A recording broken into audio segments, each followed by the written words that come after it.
Youngsters like cockroaches, they don't get any employment, they don't have any place in profession. Some of them become media, some of them become social media, some of them become RTI activists, some of them become another activists, and they start attacking everyone.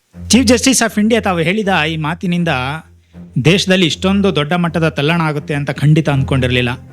ನಿನ್ನೆವರೆಗೂ ಯಾರಿಗೂ ಗೊತ್ತಿಲ್ಲದಿರೋರನ್ನ ಇವತ್ತು ಲಕ್ಷಾಂತರ ಜನ follow ಮಾಡ್ತಿದ್ದಾರೆ. ಇದರ ಅರ್ಥ ಇಷ್ಟೇ, ನಮ್ಮ politics change ಆಗ್ತಾ ಇದೆ. ಎಜುಕೇಷನ್ ಮಿನಿಸ್ಟರ್ ಧರ್ಮೇಂದ್ರ ಪ್ರಧಾನ್ ರಾಜೀನಾಮೆ ಕೊಡಬೇಕು ಅಂತ ಜನರೆಲ್ಲ ರೋಡಿಗೆ ಬಂದು ಪ್ರೊಟೆಸ್ಟ್ ಮಾಡ್ತಿದ್ದಾರೆ. ಈ ಮೂಮೆಂಟ್ ಇಡೀ ಯುವ ಪೀಳಿಗೆಗೆ ತಮ್ಮ ಕೋಪ, ಬೇಸರ ಮತ್ತು ಫ್ರಸ್ಟ್ರೇಷನನ್ನು ಹೊರಹಾಕಲು ಒಂದು ದೊಡ್ಡ ದಾರಿಯಾಗಿದೆ. ಕೆಲಸ ಇಲ್ಲದವರನ್ನು, ಪರಿಸರ ಕಾರ್ಯಕರ್ತರನ್ನು ಜಿರಳೆಗಳಿಗೆ ಹೋಲಿಸಿದಾಗ ಜನರೆಲ್ಲ ಅದು ತಮಗೆ ಹೇಳಿದ್ದು ಅಂದ್ಕೊಂಡ್ರು. ಆದರೆ ಅದಕ್ಕೆ ಬೇಸರ ಮಾಡಿಕೊಳ್ಳದೆ, ಓಕೆ ಈ ವರ್ಡ್ ನಮಗೆ ಇರಲಿ, ನಾನು ಜಿರಳೆ, ಐ ಆಮ್ ಕಾಕ್ರೋಚ್ ಅಂತ ಅವರೇ ಡಿಕ್ಲೇರ್ ಮಾಡಿಕೊಂಡ್ರು. ಇವತ್ತು ಪ್ರತಿಯೊಬ್ಬ ಡಿಜಿಟಲ್ ಆ್ಯಕ್ಟಿವಿಸ್ಟ್ ಕೂಡ ಒಬ್ಬ ಕಂಟೆಂಟ್ ಕ್ರಿಯೇಟರ್ ಆಗಿಬಿಟ್ಟಿದ್ದಾನೆ. ಪ್ರತಿಯೊಂದು ಪೋಸ್ಟ್ ಕೂಡ ಹೊಸಬರನ್ನು ಸೇರಿಸಿಕೊಳ್ಳೋ ಆಫೀಸ್ ಥರ ಕೆಲಸ ಮಾಡ್ತಾ ಇದೆ. ಉದಾಹರಣೆಗೆ ನಾನು ಒಂದು ಪೋಸ್ಟ್ ಹಾಕಿದ್ರೆ ಅದಕ್ಕೆ 50 ಕಮೆಂಟ್ಸ್ ಬರುತ್ತೆ.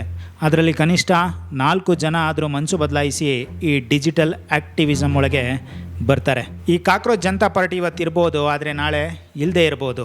ಇವತ್ತು ಅದರ ಹ್ಯಾಶ್ಟ್ಯಾಗ್ಗಳು ಸೋಷಿಯಲ್ ಮೀಡಿಯಾದಲ್ಲಿ ಭರ್ಜರಿಯಾಗಿ ಟ್ರೆಂಡ್ ಆಗ್ತಿರ್ಬೋದು, ಆದರೆ ನಾಳೆ ಟ್ರೆಂಡ್ ಆಗದೇ ಇರಬಹುದು.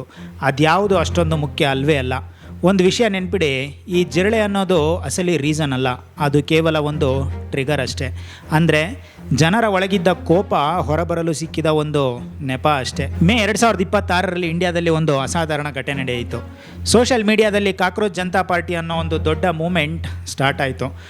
ನೋಡ್ತಾನೆ ಕೆಲವೇ ದಿನಗಳಲ್ಲಿ ಕೋಟ್ಯಾಂತರ ಯುವಕರು AI ಜನರೇಟೆಡ್ ಫೋಟೋಗಳು ಮತ್ತು ವಿಡಿಯೋಗಳ ಮೂಲಕ ರಾಜಕೀಯದ ಬಗ್ಗೆ ಮಾತನಾಡೋಕ್ಕೆ ಶುರು ಮಾಡಿದ್ರು.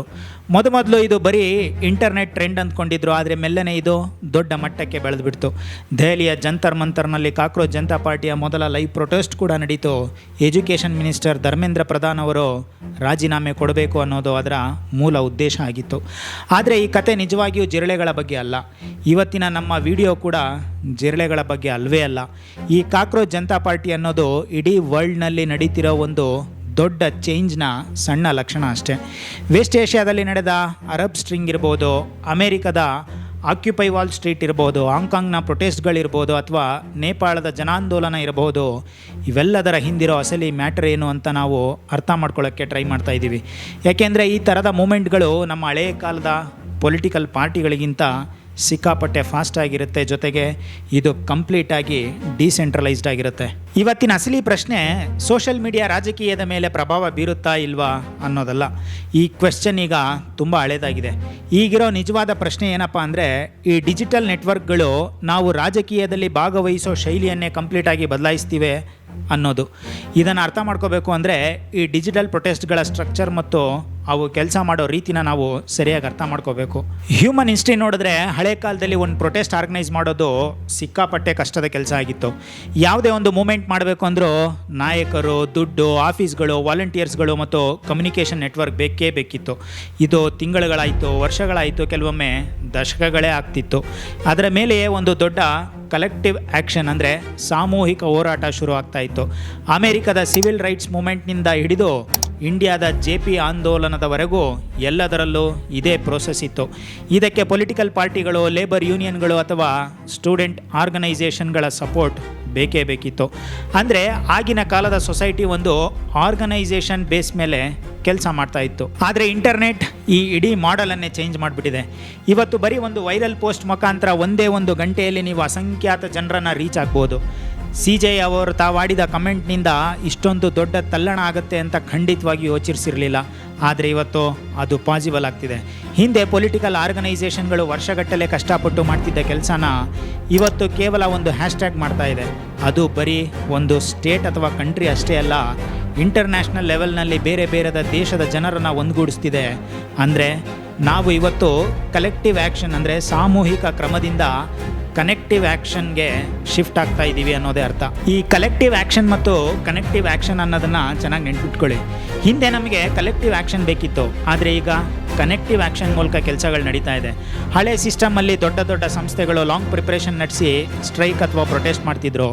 ಆ ಮೂಮೆಂಟ್ ಏನಾದರೂ ಫೇಲ್ ಆದರೆ ಅಥವಾ ಗೌರ್ಮೆಂಟ್ ಅದನ್ನು ಹತ್ತಿಕ್ಕಿದ್ರೆ ಮತ್ತೆ ದಶಕಗಳವರೆಗೆ ಆ ಮ್ಯಾಟ್ರ್ ತಣ್ಣಗಾಗ್ಬಿಡ್ತಿತ್ತು. ಆದರೆ ಈಗ ಹಾಗಾಗಿಲ್ಲ. ಸಾಂಪ್ರದಾಯಿಕ ರಾಜಕೀಯದಲ್ಲಿ ಜನ ಮೂಮೆಂಟ್ಗೆ ಸೇರ್ತಾ ಇದ್ರು. ಆದರೆ ಇವತ್ತಿನ ಡಿಜಿಟಲ್ ಪಾಲಿಟಿಕ್ಸ್ನಲ್ಲಿ ಜನರೇ ಸ್ವತಃ ಒಂದು ಮೂಮೆಂಟ್ ಆಗಿ ಚೇಂಜ್ ಆಗ್ತಾ ಇದ್ದಾರೆ.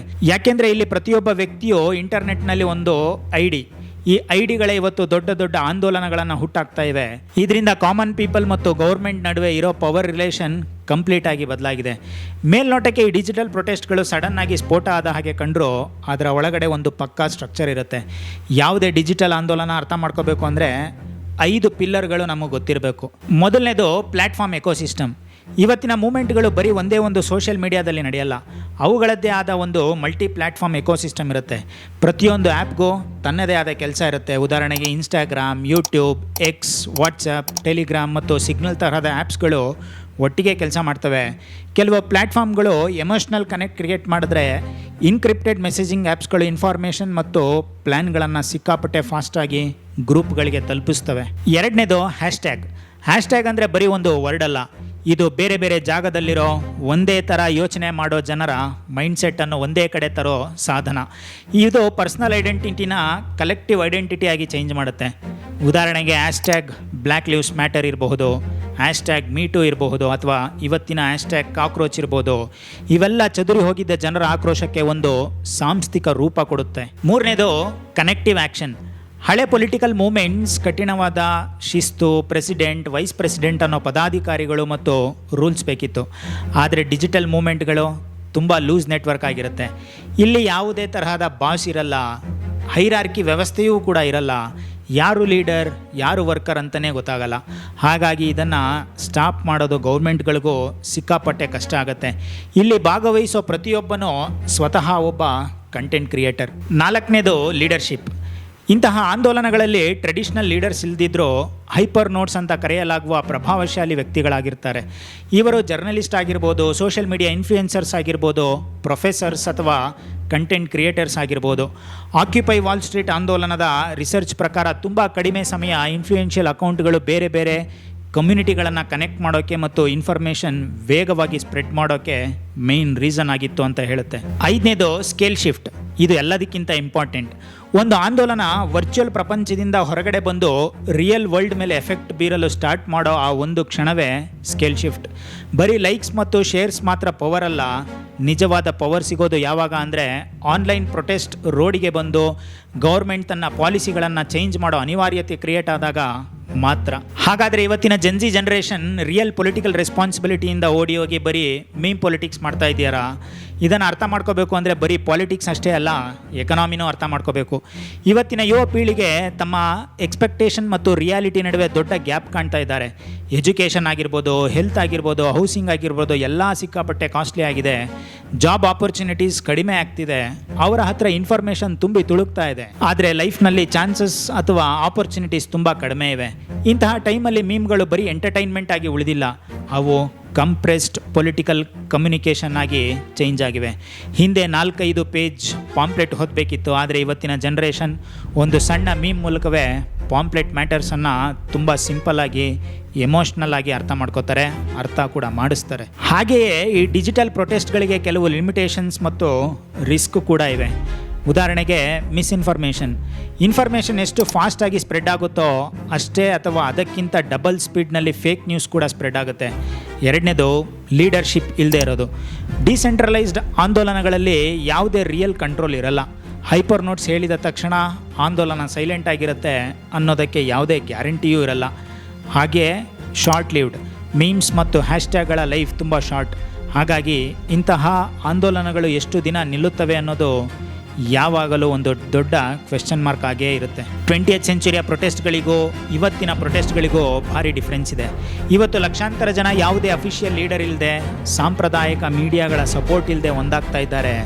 ನಿನ್ನೆವರೆಗೂ ಯಾರು ತಿಳಿಯದಿದ್ದ ವ್ಯಕ್ತಿಗಳನ್ನು ಇವತ್ತು ಲಕ್ಷಾಂತರ ಜನರು ಫಾಲೋ ಮಾಡ್ತಾ ಇದ್ದಾರೆ. ಇದರರ್ಥ ನಮ್ಮ ಪೊಲಿಟಿಕ್ಸ್ ಇವತ್ತು ಎವಾಲ್ವ್ ಆಗ್ತಾ ಇದೆ. ಹಾಗೆಯೇ ಈ ಕಾಕ್ರೋಚ್ ಜನತಾ ಪಾರ್ಟಿ ಇವತ್ತು ಇರ್ಬೋದು, ನಾಳೆ ಇಲ್ಲದೆ ಇರ್ಬೋದು.